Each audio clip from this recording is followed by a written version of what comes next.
खुश नसीब आयो असा वट न्याणियन जो कदर है सरवर कायनात जी हिन जात का पहिरियां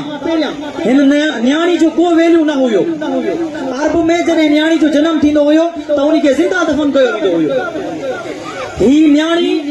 के रहमत करे तस्लीम कयो वियो जॾहिं ही सरवर कायनात जी ज़ात हिन ज़मीन ते जलवा फरोज़ थी उन्हीअ खां बाद में इन न्याणी खे उहा अज़मत मिली इन खे उहा शान मिली त माना अॼु जेकॾहिं असां वटि को बि मसाइल हुजनि जेकॾहिं उहा न्याणी असांजे दर ते अचे असां उहे मसाइल बि ख़तमु करे छॾींदा आहियूं वजह छा आहे त उहा रहमत आहे जेकॾहिं असां रहमत जी ख़ुशी कयूं त रहमत लिल आलमीन जी ख़ुशी छो न कयूं त माना इहो असां में फॉल्ट आहे हिन काइनात जी ख़ुशी करण में को अर्ज़ु कोन्हे हिन जो मीलाद बि मल्हायो ऐं अलल ऐलान मल्हायो ऐं इन जो जुलूस कढणु रैली करण में बि को ऐब कोन्हे लेकिन माज़रत सां हिकिड़ी ॻाल्हि तल्ख़ ज़रूर आहे मां ज़रूर कंदुसि बशमूल मुंहिंजे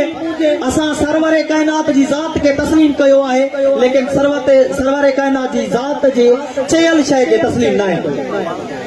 जेकॾहिं असां उन जे ॿुधायल वाट ते अमल कयूं हा त दुनिया में जेके इहे मसाइल आहिनि इहे क़तल बि पैदा कोन थी वेंदा हक़ीक़ी मायना में असां उन जा फॉलोअर तॾहिं आहियूं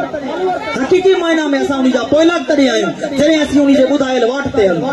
जॾहिं उन जी सुन्नत ते अमल कयूं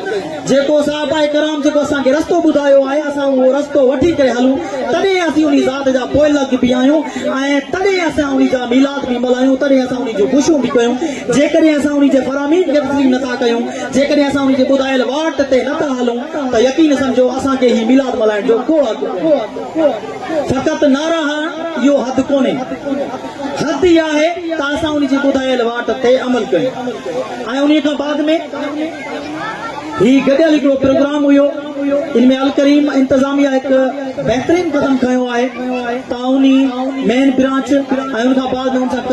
कंसर्न जेके ॿ ब्रांचूं ॿियूं आहिनि उन्हनि खे गॾु करे उन्हनि को प्रोग्राम कयो त हिकु बहितरीन प्रोग्राम असांखे ॾिसण वटां मिलियो ऐं हिकिड़ी ॻाल्हि मां वरी फ़ख्र सां कंदुसि ऐं जस बि पेश कंदुसि उन शख़्सियत खे चाचो आंदल मेराणी वेठो आहे इन्हीअ सां छो जो ज़ाती तौर ते मां 13 साल अल करीम पब्लिक स्कूल जो पिताबी में टीचिंग कई आहे मोस्टली तौर ते जेके उस्ताद आहिनि उहे बि असांजे शागिर्द आहिनि त चाचो आंदल मेराणी उहा